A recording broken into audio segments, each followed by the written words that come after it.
Vai começar mais um programa Falando com Você, com Jair Cordeiro, transmitido pelo canal Aguenta Cristão no YouTube.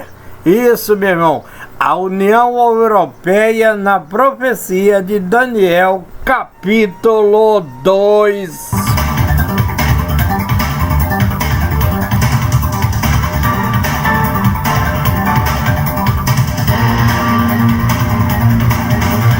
Se liga aí, meu nobre, se liga aí, minha nobra.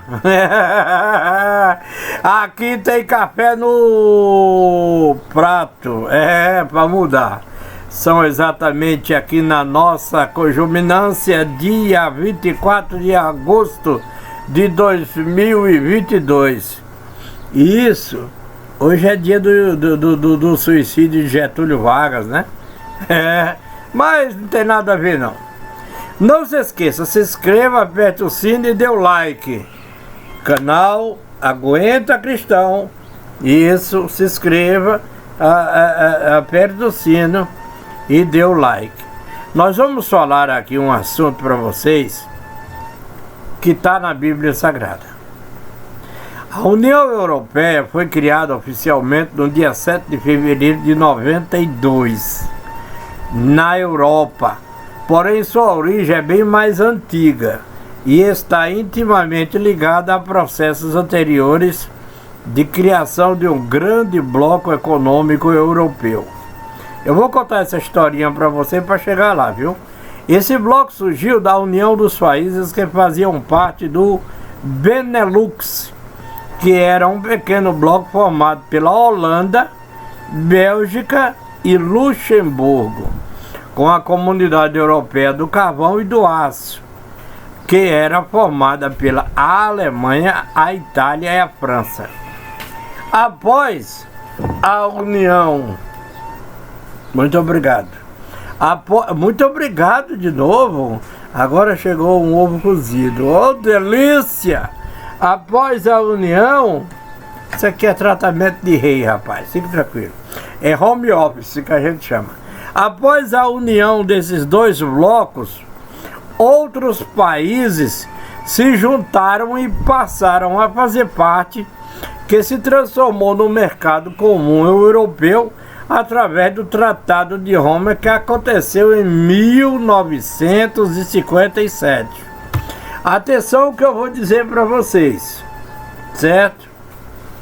A notícia de que o Reino Unido deixaria de fazer parte do bloco causou uma comoção de postagens, perguntas e reflexões tratando sobre a profecia de Daniel, capítulo 2. Tem que ler Daniel.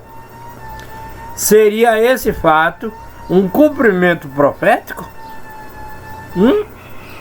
Antes de responder, creio que uma visão geral do capítulo nos ajuda a entender melhor e formar uma posição equilibrada da profecia, fugindo de qualquer especulação ou alarmismo. Rapaz, Daniel, o capítulo narra o momento em que Deus deu a Nabucodonosor um sonho. Havia uma mensagem especial da parte de Deus ao rei, e que por extensão chegaria até os últimos dias da história do mundo.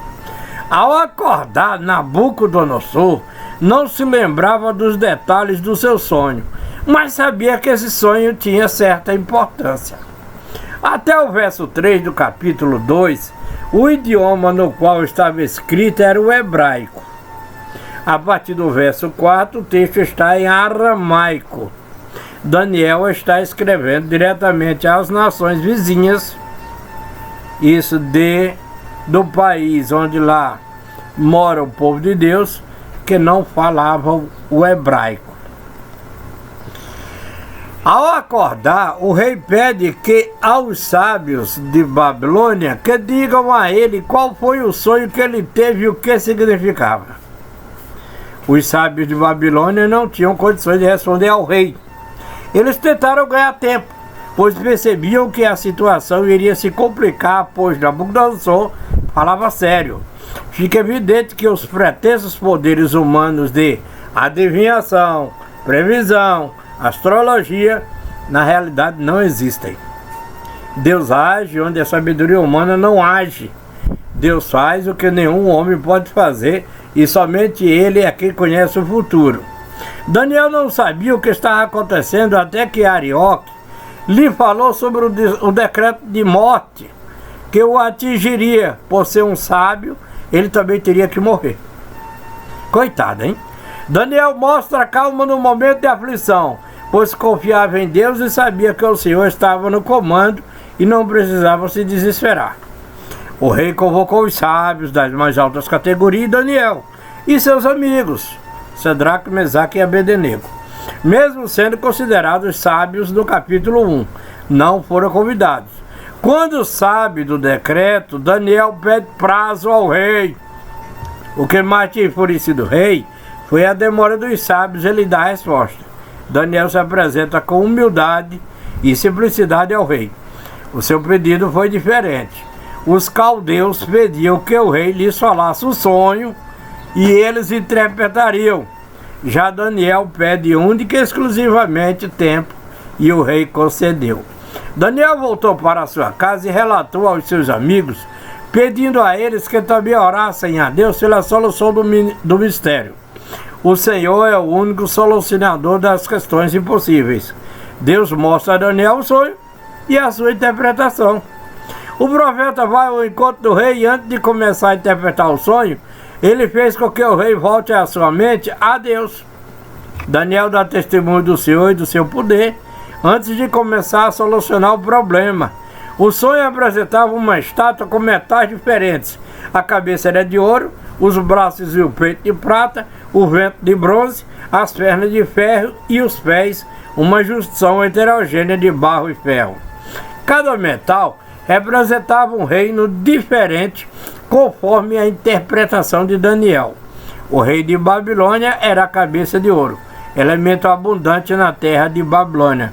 Os reinos que sucedem são representados por elementos e partes do corpo na estátua que se encaixam por completo na história. Daniel prediz eventos muitos anos antes de acontecerem. Os eventos do capítulo 2 aconteceram no ano 603 a.C. Pela Bíblia, vemos uma história que sempre foi marcada pela atuação de Deus para chegar até o seu plano final, que é a consumação da história da redenção. Um questionamento que sempre aparece é como isso está relacionado com o livre-arbítrio que Deus deu aos seres humanos. O que temos, na verdade, é um livre-arbítrio condicionado. Embora os seres humanos sejam livres, dentro dele existem limites. Toda vez que o livre-arbítrio do homem começa a interferir nos planos de Deus, ele atua redirecionando a história. Deus, a criar o mundo, tinha um plano para toda a humanidade, uma história linear. O homem se desviou da rota que lhe foi inicialmente proposta. Deus respeita esse desvio, mas respeita até certo limite, quando isso não influencia no propósito final. Em outras palavras, a história não está abandonada por si só. Deus está controlando tudo.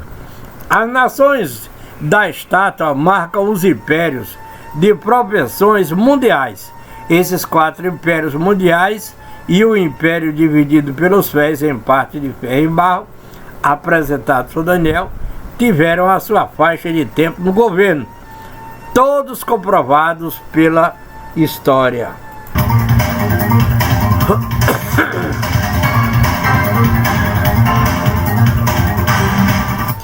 O verso 41 de Daniel 2 apresenta o último império, representado pelos pés como reino dividido.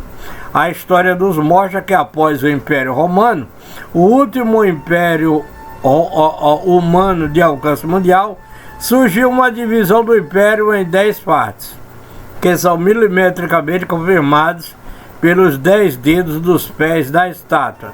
Os 10 reinos resultantes da divisão foram francos, alemanos, ângulos, lombardos, visigodos, suevos, burgundos, érolos, vândalos e ostrogodos.